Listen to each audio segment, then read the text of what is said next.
Hello, and welcome back to Dev Game Club, a weekly podcast in which two veteran game developers look at games from the past to discuss their relevance and impact today. I'm Brett Duville, and I'm joined as always by my co-host, a man who's looking on the bright side, as the last thing they'll expect is an aerial insertion from underground. Tim Longo. Yep, I forgot about that. I was not expecting a aerial insertion from underground. Clever, very clever. Mm-hmm. Yeah, I didn't think those pelicans steered that well.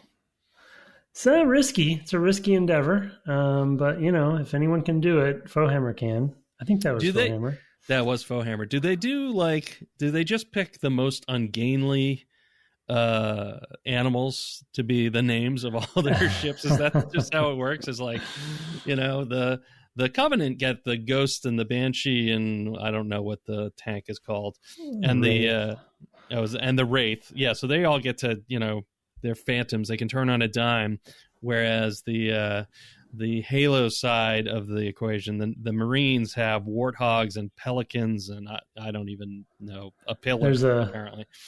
Yeah, there's What's the their mongoose tank? that will come up. The tank is a scorpion, which seems sort of appropriate, but you know, it's okay. got That's not bad. It's design, right? It's got its cannon kind of looks like a scorpion's tail, and you know, it's obviously packs a punch, but it is an insect, so yeah, it's a little all over the place. Yeah, I agree. Yeah, interesting. We of course are talking about Halo Combat Evolved. We're playing the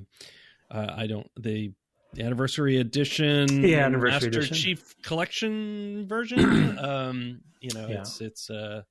It's an upgrade of an upgrade. So we're, you know, a couple distant. In fact, there was a point this past week where I was like, I don't know if this was in the original game because I was looking at something and just going, first of all, this animation is like extremely high res. You know, I was like, I can't believe they re-rendered this out and clearly had to remodel everything. So I checked in with Tim, and of course, those were all added for the Anniversary Edition. The terminals. Case. Yeah, the terminals. I found one in Halo 2 as well, which I've also continued to play.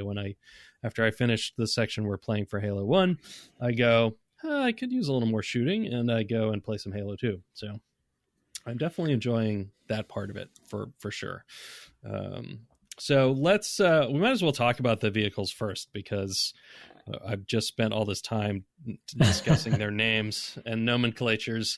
It's funny to me. I enjoy driving the Covenant ones more as well, with their sleeker names, their sleeker styles as well. They're kind of a little bit more curvilinear, I guess you'd say. They have more curves than does the boxy Warthog or the. Well, I don't know that I've flown anything equivalent. You can't drive a tank, can you? In this, you know, I can't remember if they let you, because maybe later. Hijacking comes into 2, I think, right? You can hijack vehicles in 2. Is that when I think it pops so? In? I forget if it was 2 or 3, but so you can't. Well, at least I was using them. I jumped onto a huge walking thing. So yeah, I don't think you can. Yeah, I don't recall if you can kick them out in 1. I don't think so. So the Wraith, you'd have to find one that's they haven't occupied yet. Yeah. Or just sitting there. But I remember, so when I played this, I played co-op, and I actually usually was the gunner, which was good because whenever I drive one of the vehicles in here, I crash it straight into a wall. Or I just can't get any momentum going. It's something about the model where the turn and push always feels so awkward to me with the Warthog. It doesn't bother me as much with the Flyers, but of course they don't have to navigate on 4 wheels, right? So I guess they can get away with more and they can turn faster and things like that, and it feels a little more comfortable. But I love the idea of the Warthog. I don't actually in practice love the Warthog. What is when you say turn and push, what do you mean by that? Well, it's the camera, turning the camera and pushing forward in the direction the camera's looking. Yeah, it's camera-based controls. Yeah, camera-based driving, which you know, it's definitely a love-hate situation. I feel like, because there's in my memory of the sort of the conversation around the vehicles when it came out was that it sort of ended up for a lot of people solving the stick-based driving in a sandbox kind of, once you got it right, once you wrapped your head around it, it was sort of revelatory to people. But I totally understand, and was even probably that person back in the day who would agree with you that if you're kind of used to, I guess what I'll call more traditional driving controls, that it's like, there's an accelerator, right, and you're just using the stick to turn and steer rather than moving the camera. This is definitely messes with your brain. It's almost like inverting your axis, right? It's like you just kind of have to like remap.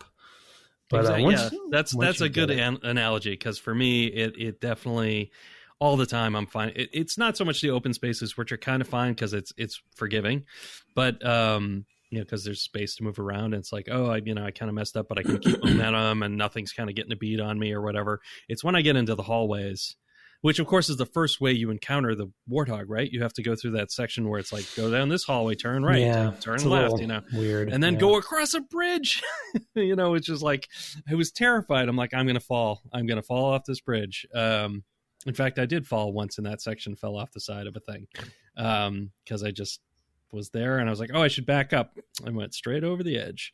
Yeah. So it's, I don't know. It's something I struggled with back then. And I think I made Andrew drive all the time. I was like, well, you drive.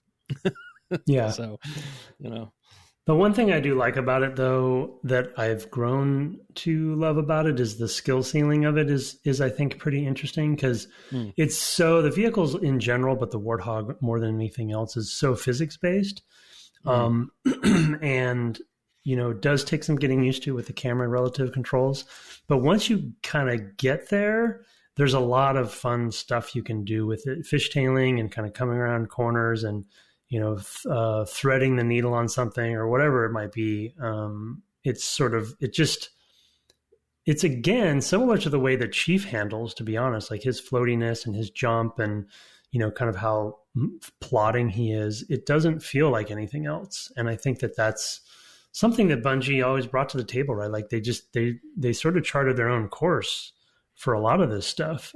Even how vehicle centric in general the game was, I remember being a pretty big deal, because there's so many vehicle sections where it feels larger than life. And then they obviously have the close, hallway section. So, but yes, it is, because they charted their own course with this stuff, especially on the controls and the tuning and the physics.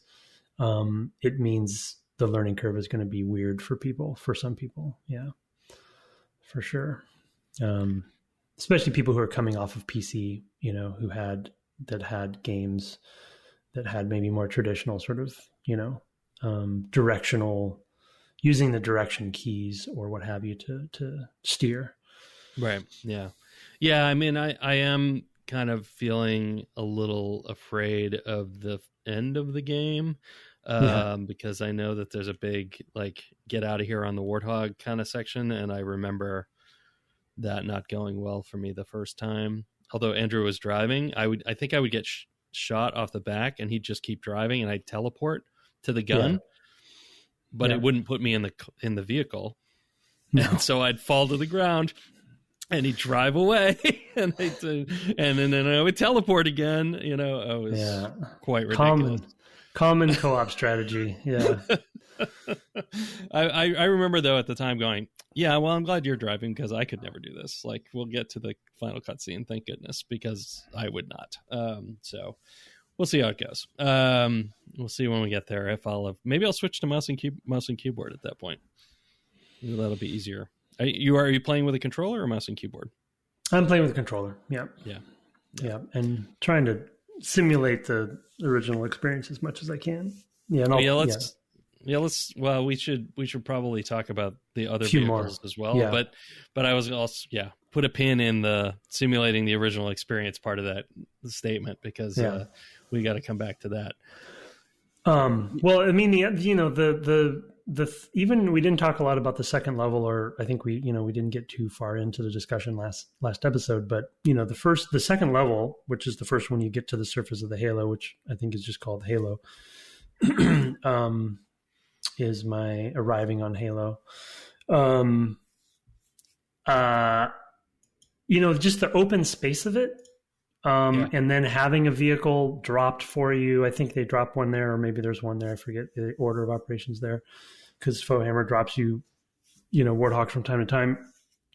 And just the freedom and just the sort of mini open worldness of it, just so impressive. And then the fact that they give you multiple sandboxes that are sort of related to vehicle, the first introduction of the Scorpion, the first time that you come into that snowy section later on, which is maybe Silent Cartographer, where you first see the ghosts, and then you even think, I just think at the time, like being able to drive the Warthog and have it be as sort of fully realized and robust as it is, albeit not for everybody, and thinking to yourself, wow, that's pretty cool. And then getting to the point where you're realizing, oh my gosh, I can actually drive their vehicles. Yeah.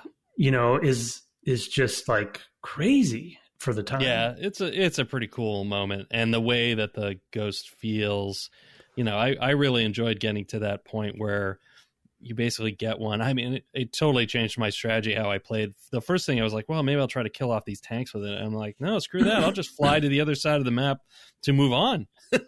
Yeah. You know, it was, you know, after I tried that a few times and kept getting blown up, I was like, you know what I ought to do? I ought to just fly down that tunnel over there, hop out, hit the button and go. And that ended up being a very useful strategy. Even though things will chase you in there, it is not, it's the way to get through it quickly. I did that a few times, actually. I have to say, I got to the point where I was moving through areas more quickly because I had the vehicles and I could just, in some cases, just avoid a lot of stuff, which was kind of a fun way to play. Although I think some checkpointing is bloodlocked. So there were cases where I'd get pretty far and then I would die. And because I hadn't killed everything up to that, it hadn't checkpointed. So some of the checkpoints seem logic based and some of the checkpoints seem level or distance. Yeah. Which was weird. Yeah, you're talking about specifically the checkpoint triggers themselves. Yeah, right, I think you're right. Yeah, so you could potentially skip stuff, and I mean, you could maybe get to the next checkpoint, I guess, right? If you don't kill everything, but yeah, it's a little inconsistent in that regard. So there's a risk in kind of passing stuff up. There was a place where you faced your first wraith. I think it was in the snowy area. Yeah, you would come down that kind of ramp. And, you know, there were a bunch of guys at the top. There's some turrets came down, and then there were more turrets on kind of mesas and some doors that things could come out of, ground units could come out on. And then at the end of that section, there was a wraith, which I guess is the tank, right? And so I just was like, you know what? I'm going to fly right down here, hop over the edge, keep going, go past that thing, fly right up into the next section. And then I would end up getting killed by something up ahead, and I'd go all the way back to the beginning before I even went down that ramp. And I was like, oh, no. And I pushed it a couple times. Like, can I do this? Like, is this possible? But it wasn't possible for me. So I ended up having to kill all the things in between me and that goal in order to get a checkpoint, so that I didn't, you know, have to again. So, you know, it's weird that there's, I mean, it's hard to signal when to expect a checkpoint and stuff like that. Like, there's no clear rhythm to that. So like the vehicles give you a lot of freedom, but not all of the freedom, I guess. Yeah. I mean, it comes down to the sort of bowl design of some of those sections where whether it's a small, medium, or large bowl, and there's sort of the exit to the bowl, and sometimes the bowl ends in a logical place where you think that there'd be one, and sometimes it doesn't. Or like you said, it's bloodlocked, which there's no indication of. And it's, you know, I don't remember how much they refine that for 2 and 3, but I think they get better at that over time. But it is unfortunate because they're really promoting a sense of experimentation, right? More than a lot of shooters did at the time. It's like, well, I could try it this way and I could try it that way. And that was really like, and you know, this was obviously 2001. So, so this wasn't really a concept because Twitch didn't exist and YouTube wasn't really a huge thing quite yet, et cetera, et cetera. And so the output of this, people were definitely sharing videos online at that point, but this game was very much about like, how did you do it? How did you finish this section? What was your approach? And then there's, how did people exploit the physics system and do crazy stuff with things, right? And warthog jumping and and it's remember just that stuff. Yeah, very. I mean, it's at least in a shooter space, it's one of the games that really like you could earnestly call it a sandbox game because it really did.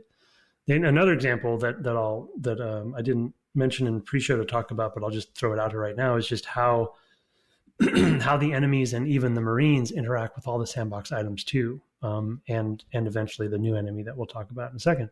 Meaning they all can use all the guns, and sometimes the Marines will be holding a Covenant gun, and and it's all systemic. It's all component-based design where they can kind of mix and match, and the AI just kind of does what it's going to do, and physics does what it's going to do, and everything's a physics object, right? Even if you kill somebody and they drop grenades, the grenades will roll down the hill if they're at the right angle or whatever, so it's just, it's not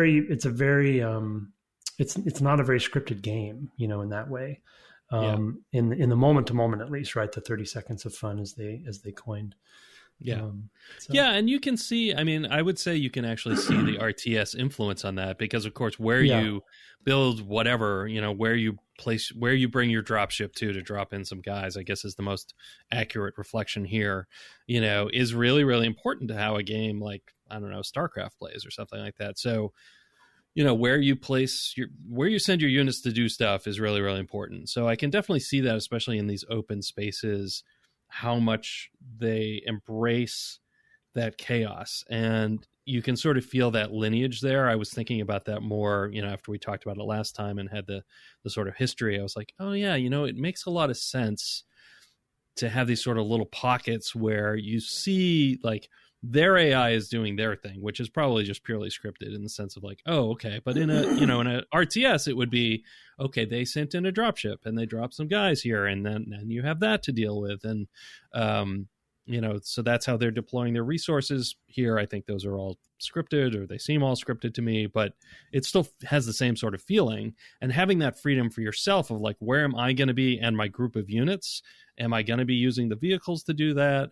Have I gotten one of their vehicles? Like you said, all is very freeing, but still feels like these are the many ways an RTS encounter might play out, So I definitely, having thought about that, talked about that last week, I reflected on it a lot more as I played this week, and even looking back to some of the sections we had already played, like, oh yeah, this was like the get down in the battlefield RTS type feel, Yeah.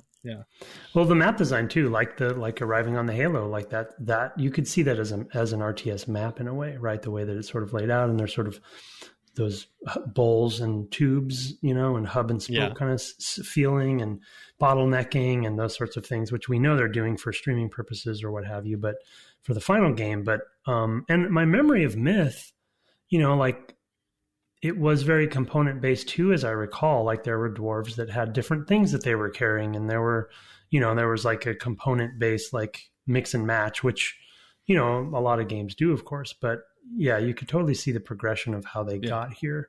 And I mean, the one big difference, I guess, with their prior RTS work was that the RTSs were a lot about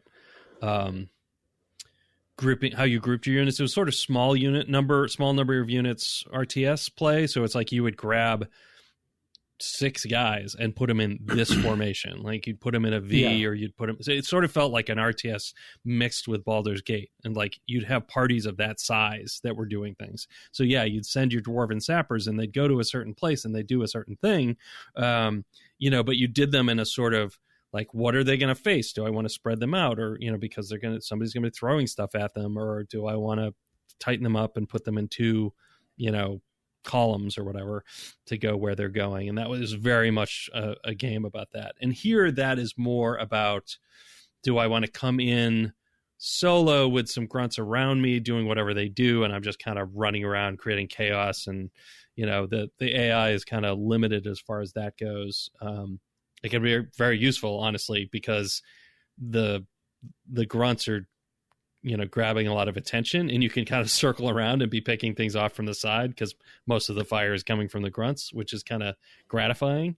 Or you could be in a formation in the sense of I'm in a Warthog, so it's me with a gunner, and maybe a passenger as well, until I stop and get out. So it's neat. It's pretty neat how that plays into that strength, I think, or reflects it anyway. It has a kind of a new spin on that. It was really interesting to think of it in those terms.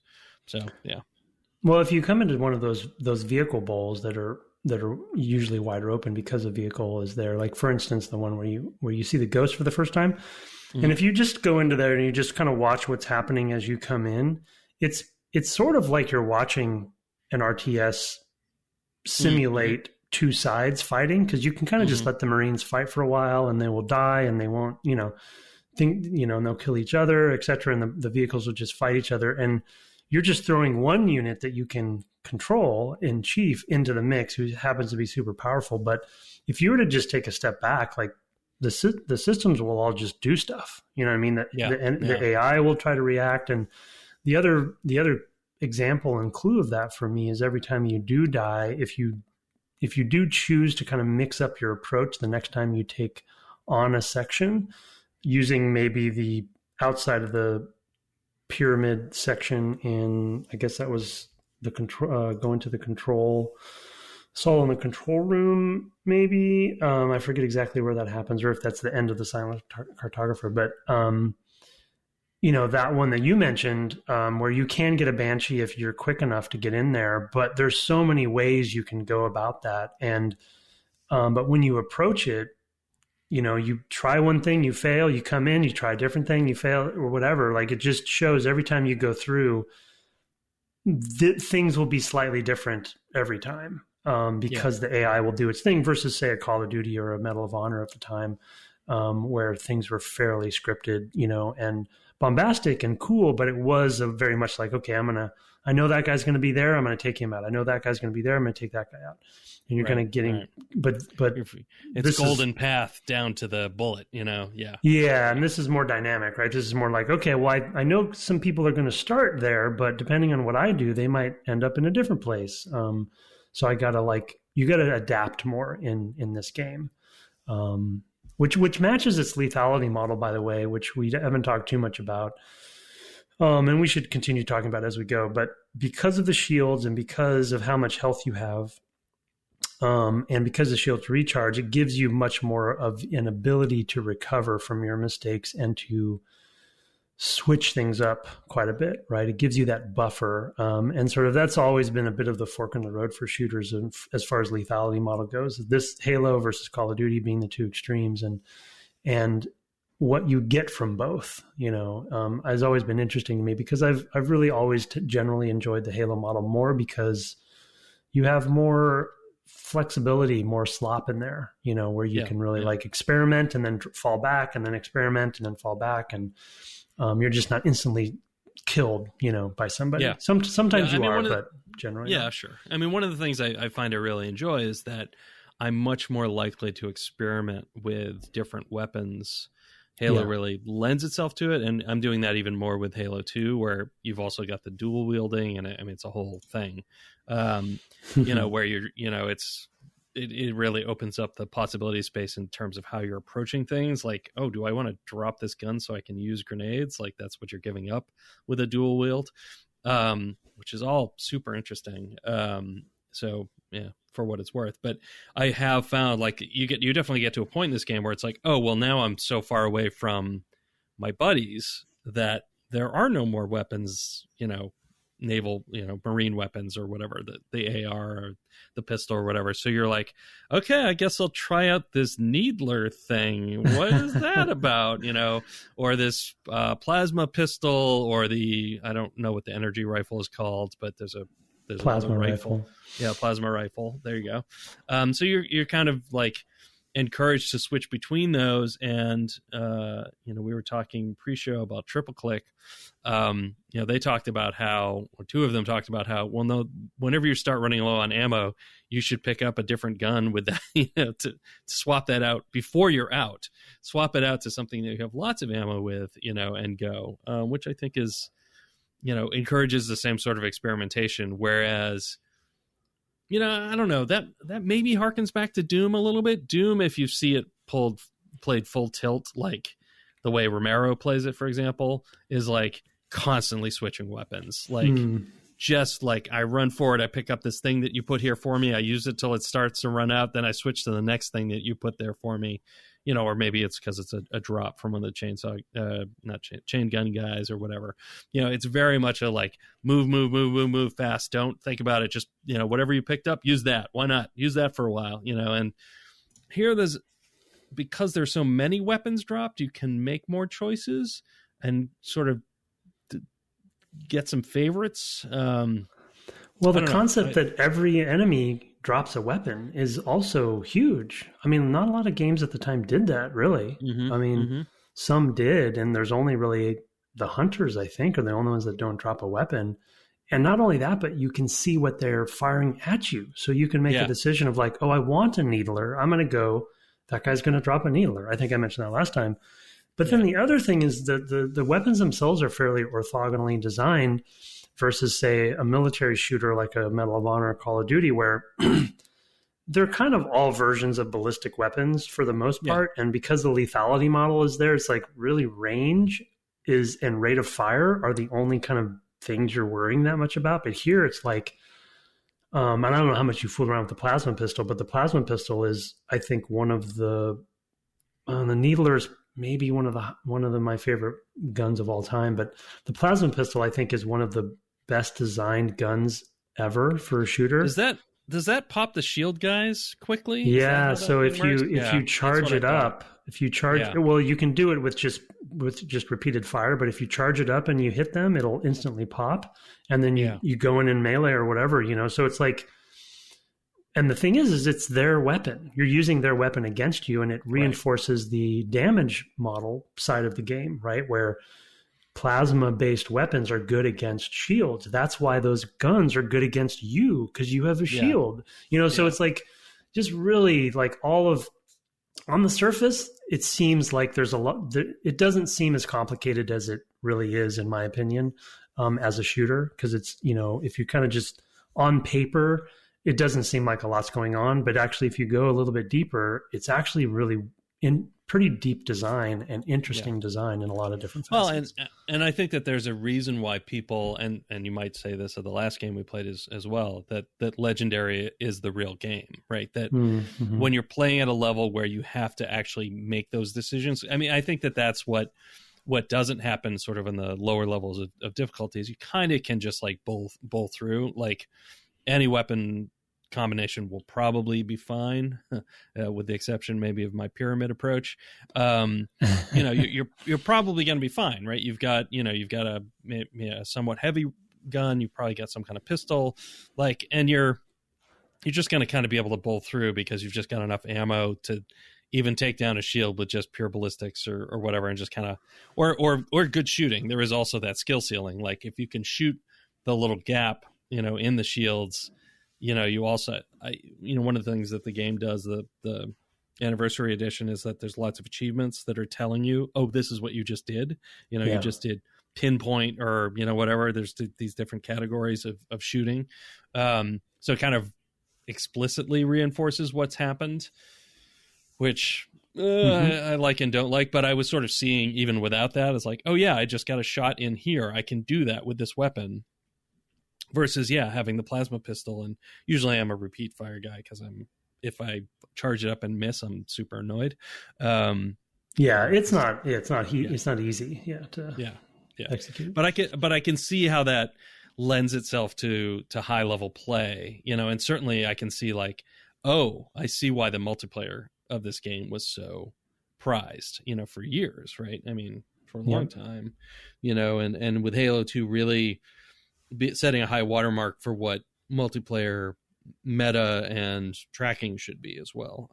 That's not something we'll spend a lot of time on, but I do see from the single player game and from the mechanics that are in the single player game how that stuff lends itself to really high level play, and why Jamie Griesmer can give a talk like he did about how they tune the sniper rifle, how that can be as intricate as it is, and it's because the systems are pretty deep and are pretty complicated in a way that's not overwhelming. You just kind of pick it up as you go, like, oh, that happened, huh? Because those hunters, they use, I guess, a plasma thing, and it's like, if that blows up near you, it's like, oh, I have no shields, right? So that's an enemy that's definitely telling you that green stuff, that's bad, in terms of your armor, or your shields in particular. So I don't know, super interesting that damage type stuff really comes through. Yeah, you make a good point about the depth that it brings into multiplayer. I mean, it is, Halo is definitely on the list of one of those great games that falls into the category of easy to play, hard to master, or easy to learn, hard to master. Because on its surface, it's pretty basic to understand how to play it. It's a shooter, but the more you play, and I think your point about difficulty levels is great too, because this is a game where difficulty levels really matter. And we talk about that from time to time on the podcast, where sometimes they do and don't. Sometimes it's just, things have more health or you have less health or whatever it is, simple concepts. And of course, Nintendo, famously doesn't do them at all. But in this case, and Bungie is on the record consistently over the years, has always said heroic is sort of the sweet spot of the way the game's meant to be played. They tune for heroic, which is one level above normal. And so normal is sort of more of the sort of, just get in and have fun. But if you really want a challenge but isn't punishing, play on heroic. And then, of course, Legendary. I've played through all of them on Legendary co-op, at least. I haven't played them single player, but and co-op is a whole nother thing. But the fact that in Halo, more than most games, I would say, each difficulty level feels very different from the others. And I think that's a testament to the system design and the tuning and the way that they've chosen to go after it. Because you have to make completely different decisions in those cases. Yeah, we chose a very different model, in the games that we worked on, where the difficulty was basically you do more damage, period. Like that was the whole model. It's like your shots do more damage. Nothing else changes. Like you just do more per shot, period. It's just easier for easier difficulties, or, less for harder. So you have to be more precise and all of that. And of course in couple of our games anyway, it was basically infinite ammo, right? You had, all the laser fire you wanted in Starfighter, for example. So, it didn't matter. Right. But yeah, I could definitely see that. I'm kind of curious, not that I would replay the whole game this way, but I am kind of curious what it would feel like on heroic. I feel like I'd have to be, I'm a knucklehead first-person shooter as well. So, I just kind of run in and, run around and see where everything is. And then if I die, I die. And now I know more. Flying through a section with the wraiths, 2 wraiths and a ton of turrets, and just like, hey, look at that. If you just fly straight across the map, there's a door you can go through that locks behind you. Like, oh, that's what I'm doing. Once you figure that out, it's, it's like, oh, you don't have to kill everything on your way. You can just kind of skip a bunch. Anyway, that's... So what you're saying is basically we need a t-shirt that just says Knucklehead. It's just plain Knucklehead. It's a Knucklehead in all cases. That's me. Garcia, if you're out there. I'm kidding. He's out there. He's out there. So do you want to hit level design a little bit? I wanted to come back around to the architecture. Because that was the thing that we kind of put a pin in there before. And the look. So once you kind of take me through what you're talking about, and then we'll kind of go to the level design, because that takes us to the kind of sandbox versus basically the inside versus the outside, honestly, sort of distinctions. I mean, the thing about the anniversary edition, which I think people, obviously I'm biased, from my past, what I've worked on in the recent past. But and one of the reasons that I wanted to work at 343 because I was a Halo fan of back throughout the years as a gamer, not even just as a developer. And so one thing I think people should be careful of with the Master Chief Collection and the anniversary edition of CE specifically is that they did do an art pass, which, like we said, I think was led by, if not completely done by Saber Interactive, and they did a great job. And I think it is one of the better anniversary editions out there, because there's been so many remakes like that, or not remakes, but reskins, and this was a very well done one. So with a click of a button, you can turn on off all that stuff, but it starts on and by default. And though it is easy to turn off, I think, in my opinion, obviously, the allure of the new graphics is definitely, there. So I can understand why people would play with it on. However, what I've come to while I've been playing it is I basically have decided to keep it off the whole time. And the reason being is I think that obviously we're playing for the podcast. So I have an additional motivation of like really seeing it through the original game's eyes. But the thing that I've really forgot and now remember again that I love about the original architecture, the original art design of the world, the Forerunner stuff, the way the ring looks and everything, that in its time, though minimalistic and fairly simplistic, there's a sort of, regalness to it or austereness. I don't know. It's austerity. Okay. To it that I always appreciated because it added this mystery to the world, and it's obviously darker. The lighting is darker. It's a spookier game. I think if you turn the anniversary edition stuff off, it changes all the audio as well if you do it. So I've just really going back to the original artwork, environment artwork specifically. I just have appreciated the game all over again because I think of its time, it was very unique, and the simplicity of it. And I'm not saying that in a negative way. It's, I think it really was their goal to have this sort of almost like, I will make up a silly term now, like future Egyptian. Like it's almost this like, if you know what I mean? It's like a science fiction I do. Egyptian, maybe they were, I forget when Stargate came out. Maybe they had some influences there or something, but Stargate was definitely like 5 or 6 years before this. So like, you can see the influences and famously, James Cameron was all PO'd at them about aliens because there's a lot of aliens in here too, and blah blah blah. But anyway, their influences were were all over.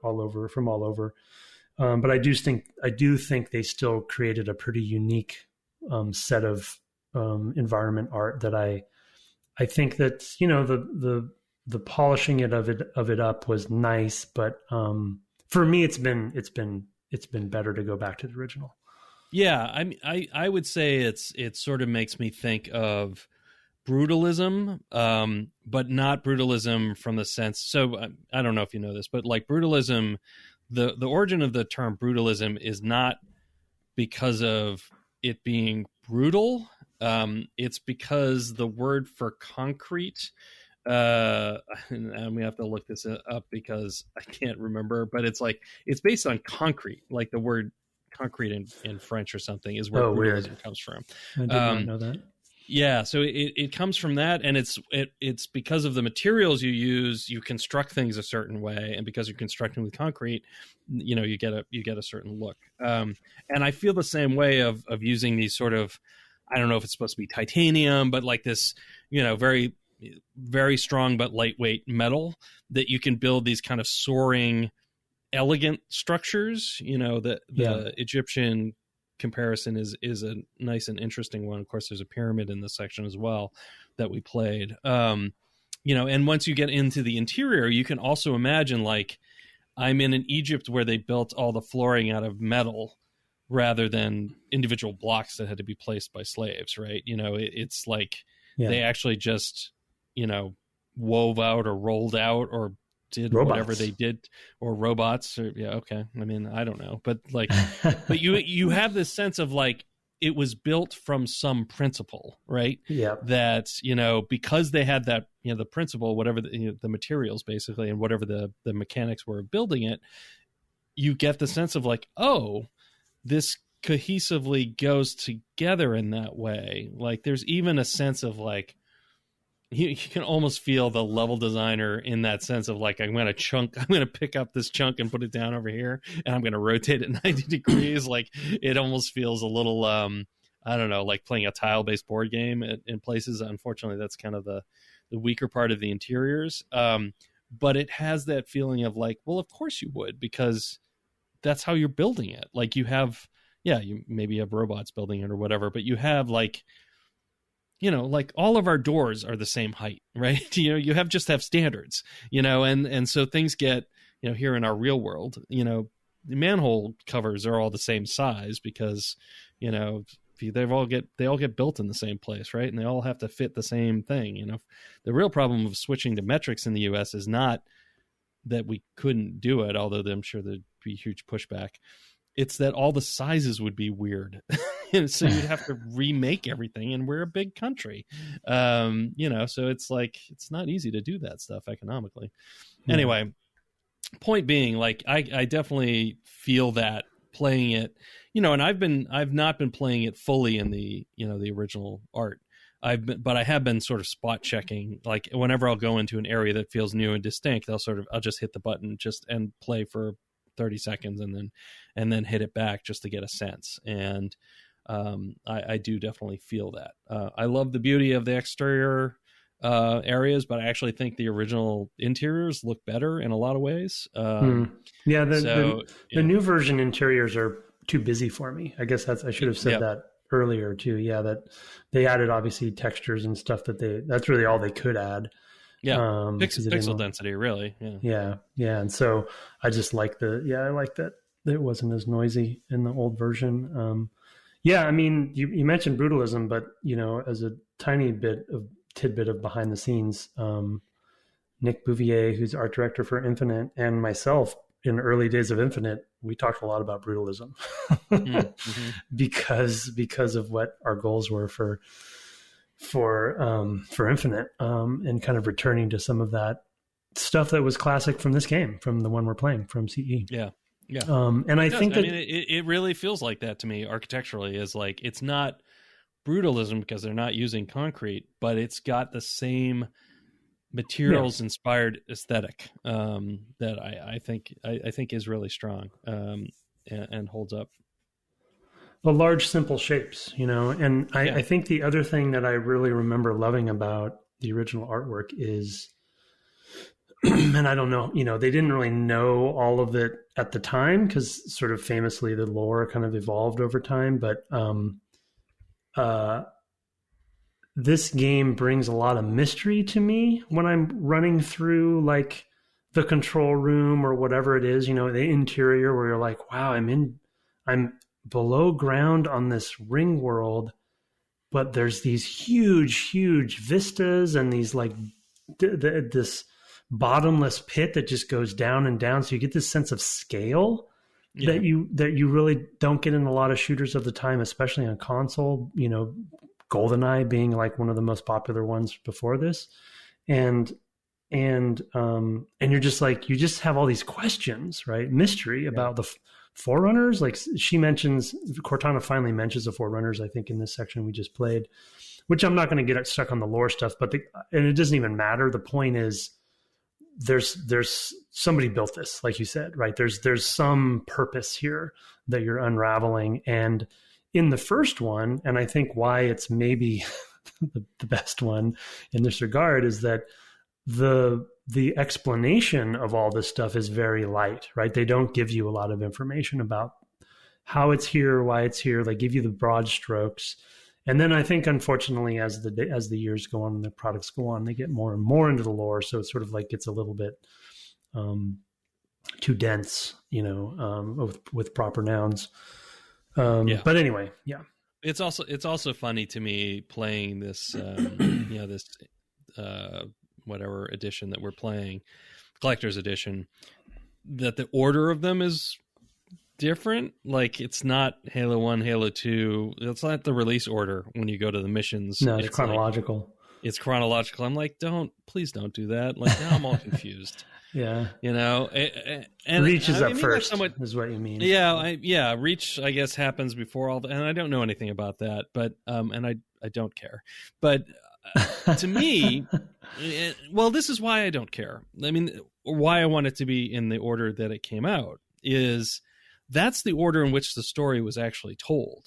Like, for me, if you're going to watch, I don't know, the you know, what do I always say? 8 movies that are Star Wars, or 6, or I can't remember 9? What I actually say. What do you mean? Well, I know it's 9, but I've only seen 4, 5, 6, 1, 7, and 8. So that's 7 movies. You're so messed up. Well, I just don't like whatever. But anyway, so it's like, but the way to see the movies, in my opinion, is to see them in the order in which they were released, because that's how the story was told. Yeah. The story isn't a chronological story. It's a story where then you go back and see how the story was established, and then you go forward to see what, you know, the consequences of all that were, wherever they end up. And I don't really care. Like, this, it's not a story about Star Wars. It's a story about the order in which things were written and presented matters. Like, you know, it's so frustrating to me sometimes that I'll go and I'm like, oh, I'd like to read this author. And I go and I'm like, well, where should I start? And they're like, well, here's the chronological listing of the 30 books. And I'm like, okay, let me go find this author on Wikipedia and find what order they wrote them in, because that's how they conceived the story. Like, that's when they decided to go back. You know, we mentioned, what's his name? The R.A. Salvatore and Drizzt. And it's like, he starts, you know, when he's been out in the world for a while, and then he goes back and tells, you know, of how he came to be, you know, who he is, you know. Yeah. And there's something, that's how the story was told, and they makes more sense told in the order in which they were presented, in my opinion. So I did note that when I was like, wait a minute, why is this the second entry in the list? Was there an earlier Halo game that I don't remember? You know, it's just so weird. Yeah. It's the age-old debate here. Well, yeah, it's my feeling about the lore is like, when the lore takes over, you like think that you have to present things in chronological order. That's I guess my ultimate point, and you don't. Oh, I see. Yeah. That the lore takes over and takes precedence like, over. Yeah. No, I agree. No. I agree. Yeah. No, I'm with you. I came out in this order. Yeah.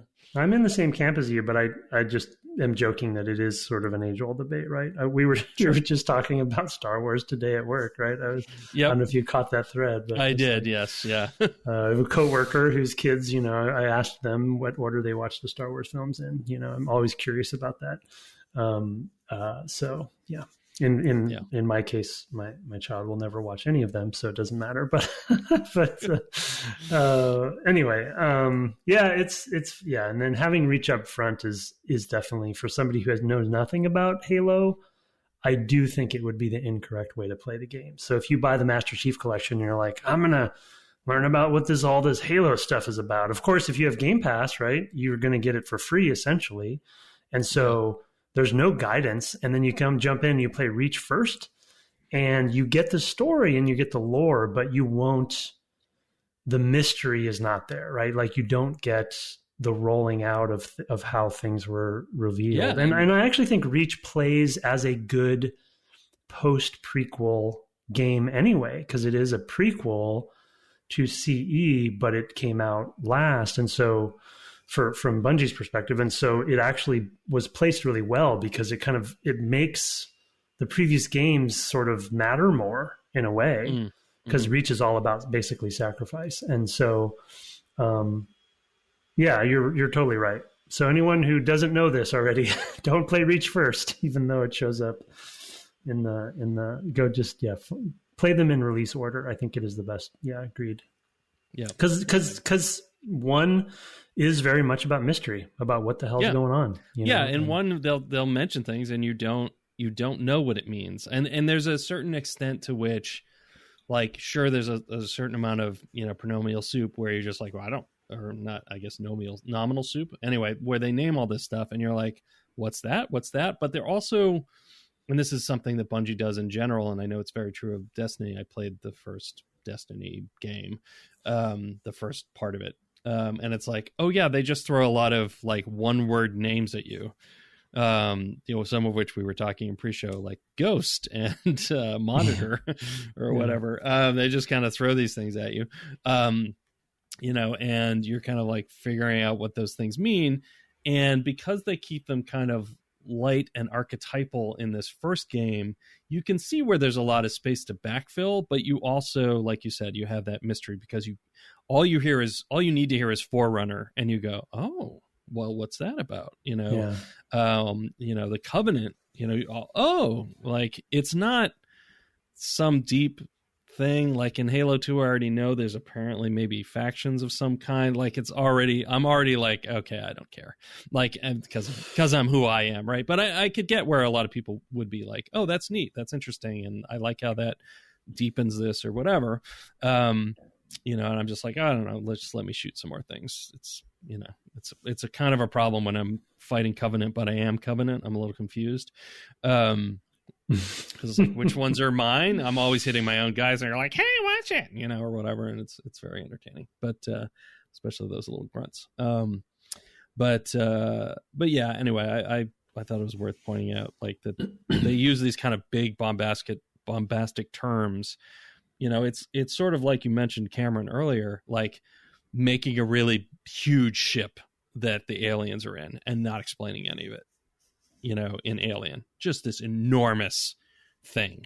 Of course, then he'll backfill it later, like in the same exact way with Prometheus and... you're talking about Ridley Scott. I'm sorry, Ridley Scott. Yeah, yes. I was saying James Cameron because he was Aliens, right? He was Alien. He was the second one, yeah, and he was he was the one that. But Ridley Scott goes back and just like takes this huge ring thing and then goes back and looks at like, oh well, what was going on with that? In an earlier in a prequel of his own, same sort of thing. And I don't know. I like the ship. Alien. the original ship of the first Alien was just good art design, right? Like you looked at it and you're like, what the heck is that? That's amazing. That ship is huge. That dude is huge.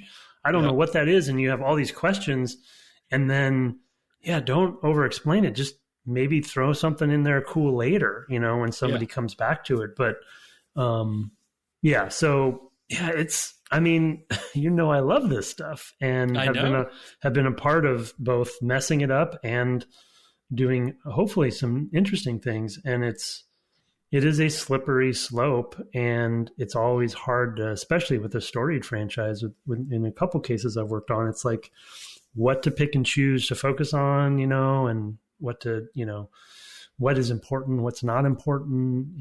Everything's different things are important to different people. It's just it's really challenging.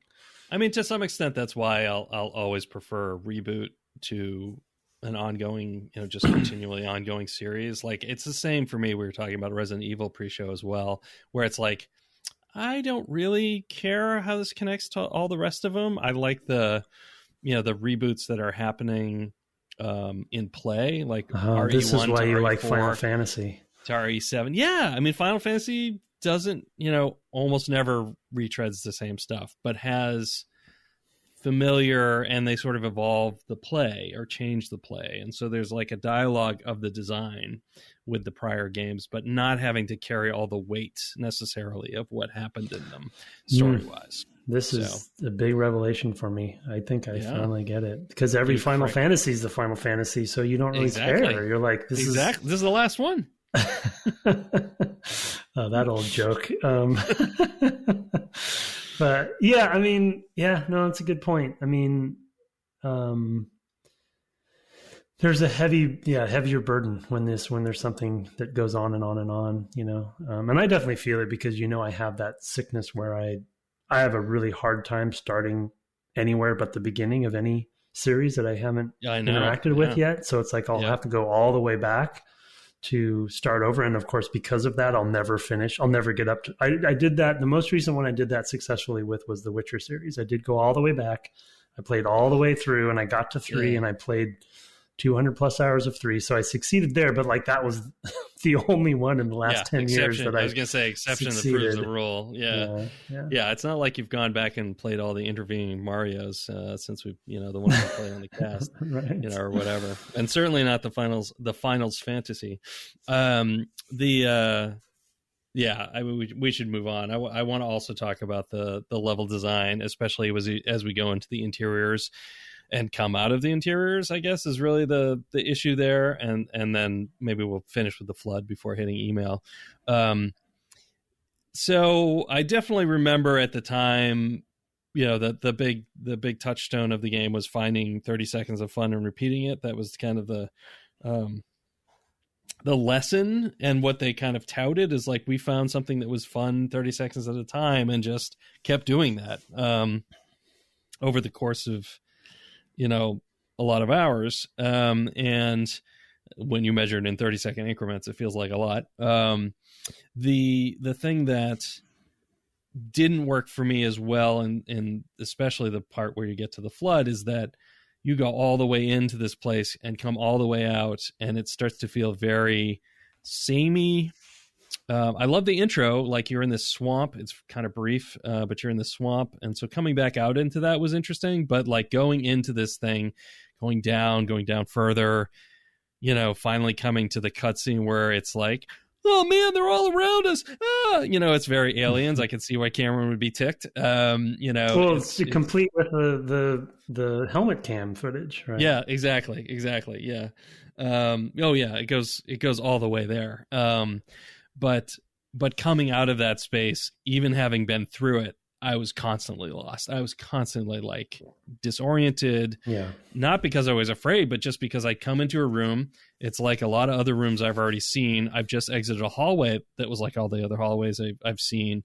I have no bearings, and like the architecture doesn't help in either version, honestly, because that was another place where I was turning on and off and like, well, nope, no help there. Don't know where to go.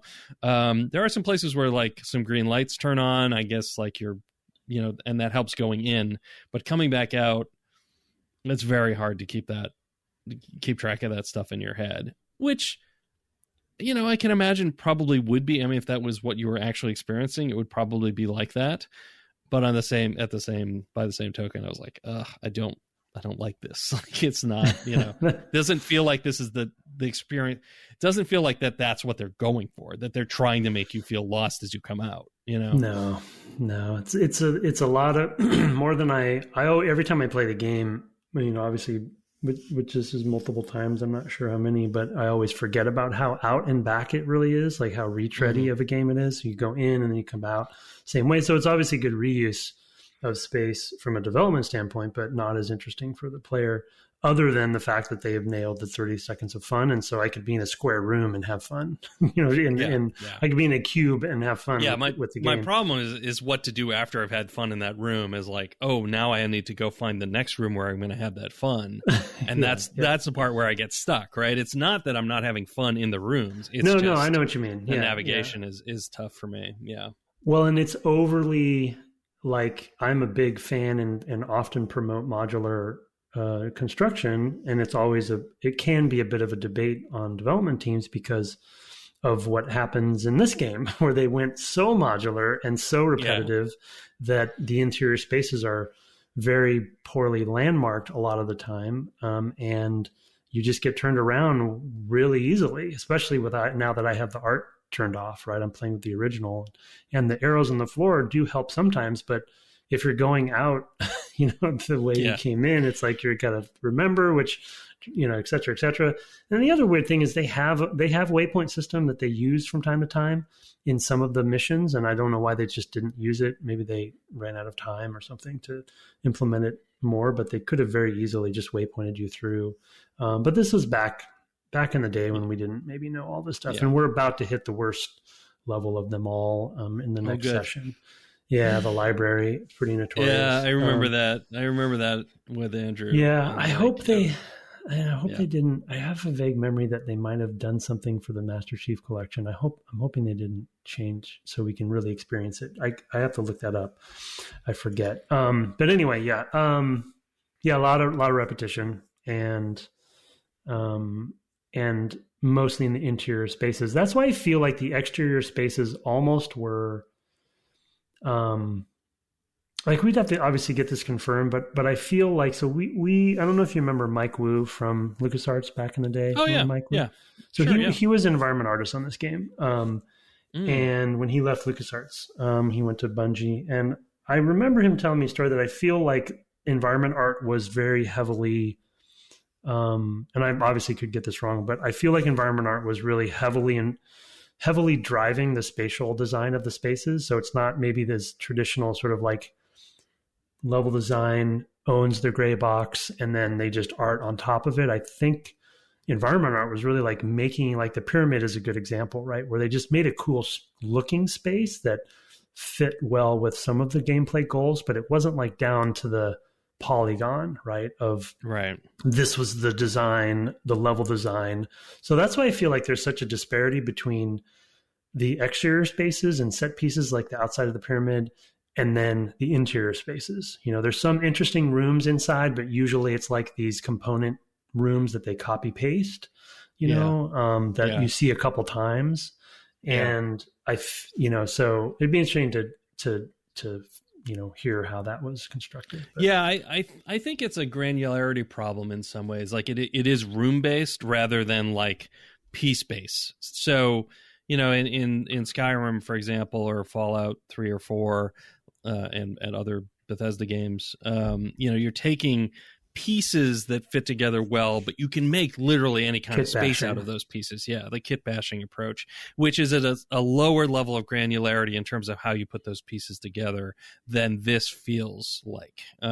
Which might be a limitation of the technology at the time. Like I can certainly believe that it's like, well, we can't make that many individual pieces because we don't have a way to weld them together well, or something like that in engine. Like at the time. No idea. So I can certainly imagine reasons why it's the way it is. And also time, like we talked last time, of like basically made the game in 11 months. So it's like, well, at that point, maybe all you have time to do is like stamp down 4 of these rooms end to end and thread some corridors between them. So I totally get it. Like there's those rooms with like an inner square and then an outer thing with some catwalks above, where you've kind of got fights going in and out of those squares, and it's basically enemy mixes that make the differentiation, rather than because there's some with the hunters and then some where there's a ton of the grunts, and or the bridge sections where it's like you do a bridge section, then you get another bridge section, but there's different things on the other side of the bridge, right? And they're essentially the same, slight differences of embankments and cover and stuff. So I don't hate it, and I also see where it probably came from, but I just, when I have to come back through it, I get lost because it feels like it was built for going in, with it the coming out being kind of an afterthought in a way. So agreed. So and then finally let's talk the Flood.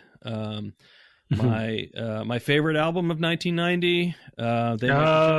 Nice. Yeah, that's good. That was good. Thank you. At least both of us got that.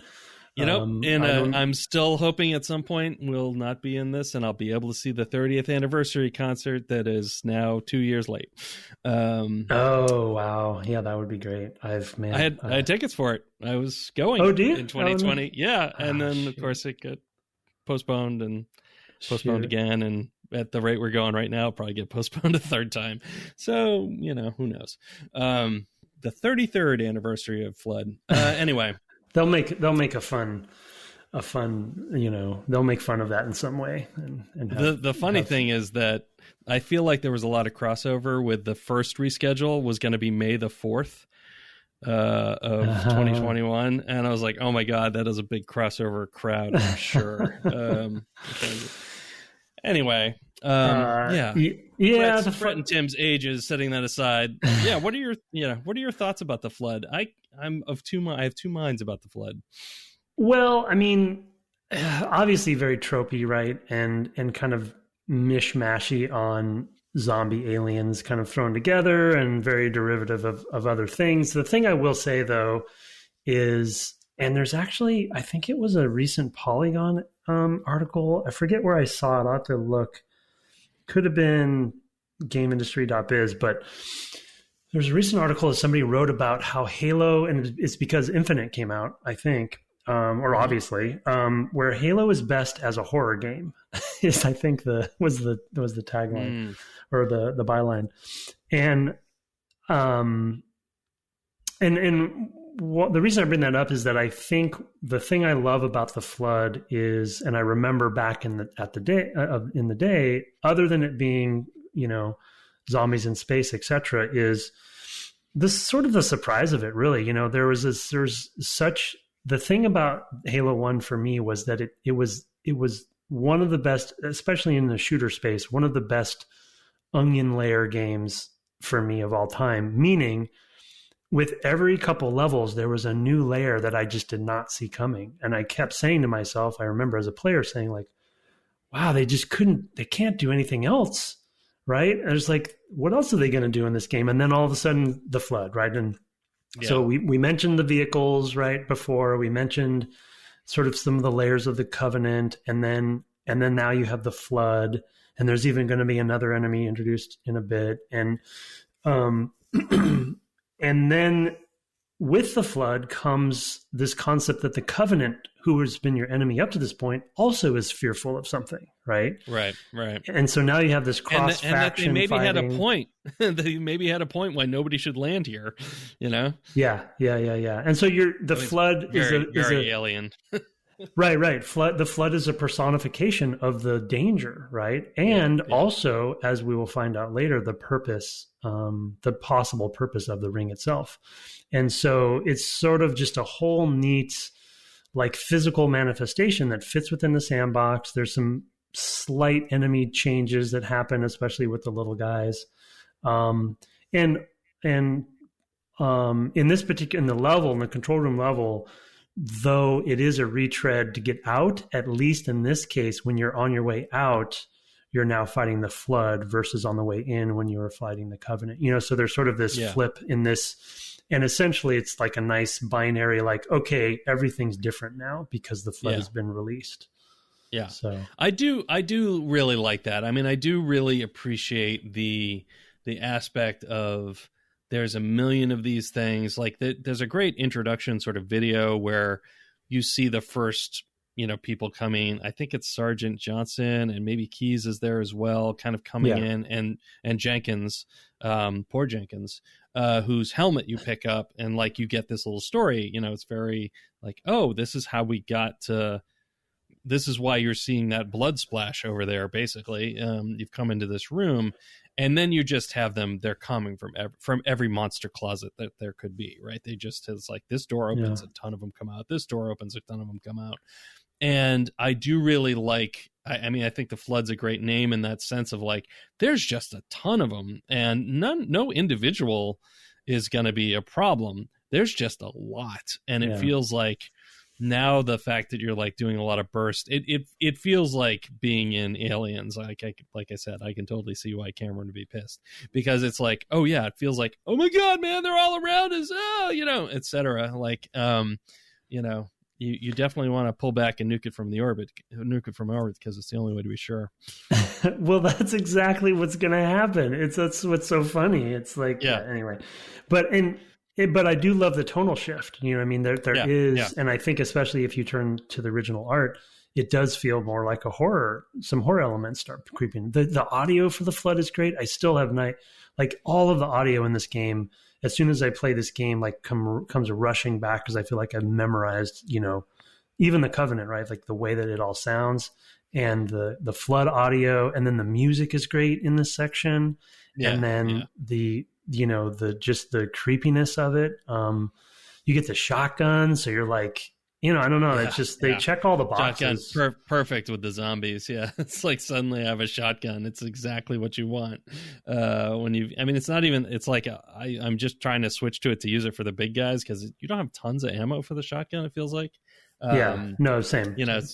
so it's like you're constantly switching out, so it plays well into that. But you're probably back to your AR and your shotgun now because you've picked them up, right outside that room because there's some dead Marines and stuff. It plays really well and it builds up to it really well. I totally agree.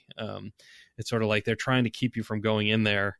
They're trying to lock it down, and you sort of feel like, oh, this is why they didn't want me to come in here, and then all heck breaks loose. So that's pretty good. That's pretty good stuff. So yeah, unfortunately, we'll probably go through some really repetitive sequences coming up. But yeah. Yes, expect a lot of flood, a lot more flood, and a lot more repetition. Again, I'll have to look up the library to see if this version had smoothed it out a little bit, but I forget. I'm curious.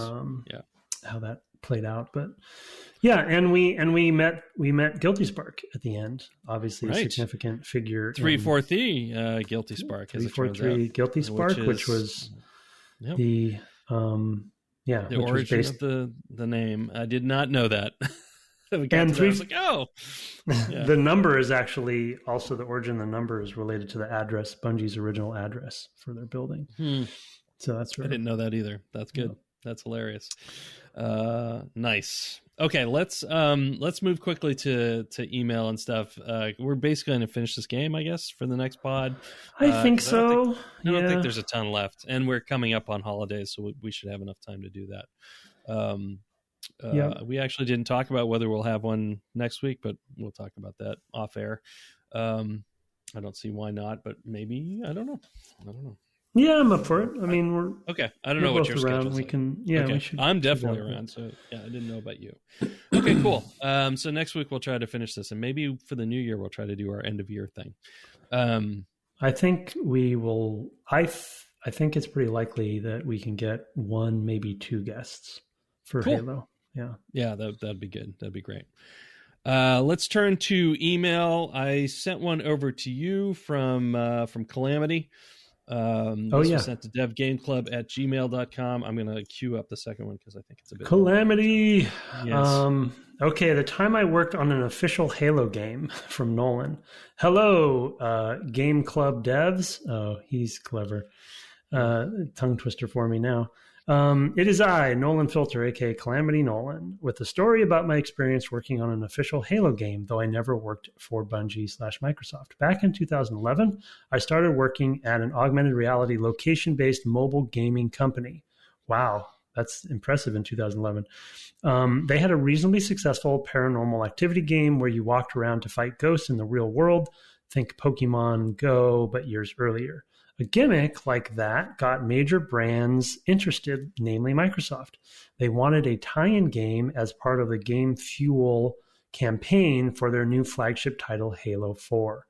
And so 7-Eleven presents Halo 4 King of the Hill, fueled by Mountain Dew. That's the whole title. Let me read that again. Folks. Please. Can't even say it. 7-Eleven presents Halo 4, King of the Hill, fueled by Mountain Dew. Yeah. If we could just, get Cool Ranch Doritos in there somehow. With a foreword by Jeff Keighley, provided by Cool Ranch Doritos. Was born. Players earned exclusive Halo 4 rewards by protecting their bases located at real-world 7-Elevens. That's the King of the Hill part. But they had a limited amount of supplies to spend per day. The way they got more is the part that I made. We instructed players to go inside the store and use a computer vision algorithm on their phones to scan the logos on bottles of Mountain Dew and bags of Doritos. There you go, Doritos. There they are. I'm proud to say there was a 98% detect success rate out in the wild, which is especially good considering most people at the time had never even heard of augmented reality. We got some press coverage too. IGN's review titled Halo 4 King of the Hill Fueled by Mountain Dew is a real app that exists, is a personal favorite. Thanks, as always, for the great pod and great streams. Excited to hear more insider knowledge about Halo's development process in the coming episodes, Nolan.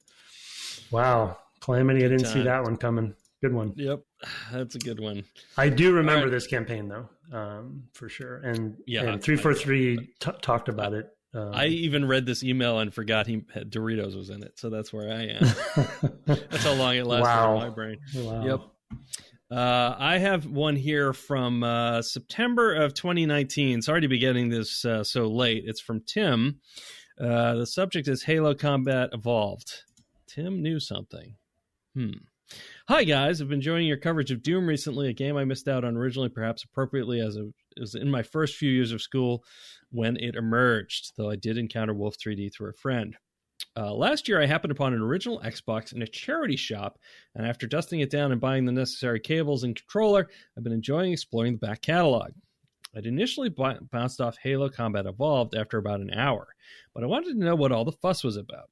I remember it looking incredible at release, and I wanted to see how it had aged. I was struggling a little to enjoy a shooter on a console, having mainly played PC games. Then something unexpected happened.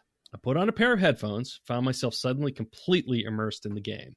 I remember this was heightened by a particularly good piece of 80s-inspired music in the soundtrack, which is called A Walk in the Woods, if you're interested. I'm now about midway through, I think, in the midst of this silent cartographer, and I'm amazed at how well the game plays today. It's incredible to think that this game is nearing 18 years old. Sound design is exceptional, but visually it still holds its own. The use of reflections and bump mapping are probably a major factor, but the transparency effects on camouflage enemies and the effects on glowing plasma swords and projectiles, presumably bloom amongst other effects, are gorgeous even today. Playing on a widescreen 720p TV using the 5-jack component, etc. I think one of the reasons it holds up so well is the quality of the design. Like the original Star Wars films, the enemies, guns, architecture, and palette of Halo have a timeless style that protects them from seeming dated. Okay, so he basically, after that, recommends that we play the game, and then the follow-up email, which came 2 days ago, is to say, I'm excited to see you're playing it at last. Just wanted to forward you this message. By way of an update, I didn't ever quite get through to the end of the game. Having small children makes it hard to find the time. I also dislike the addition of the Flood. I appreciate it as a narrative device, a way to upend your expectations as a player. I just don't enjoy anything reminiscent of horror and found it pretty arduous. I think I probably got quite near the end. Perhaps I'll manage it now that I have the podcast as a motivator. Best wishes, Tim. So thank you, Tim, for the 2 emails. Wow. Note for listeners, we don't typically read like, hey, you should play this game emails, just because we don't want to make the promise that we will. So we don't want to discuss games that we haven't played or haven't played recently. So I respond to all of them and say, hey, that's not a bad idea, and we keep it in a folder and all that stuff. So we may still get to some of the others that we've gotten emails about for the years. But I thought this was very prescient, particularly given where he's like, oh, I was in the midst of the silent cartographer, some of his thoughts here that are all things we echoed in this particular episode. So perfect. Yep. Well, it's 2 years. What was that? 3 years later? So 2 years later. Yeah, it was in 20. Okay. It was when we were playing Doom when I was out in Seattle. So if you do suggest a game, you got to at least wait 2 years. Yeah.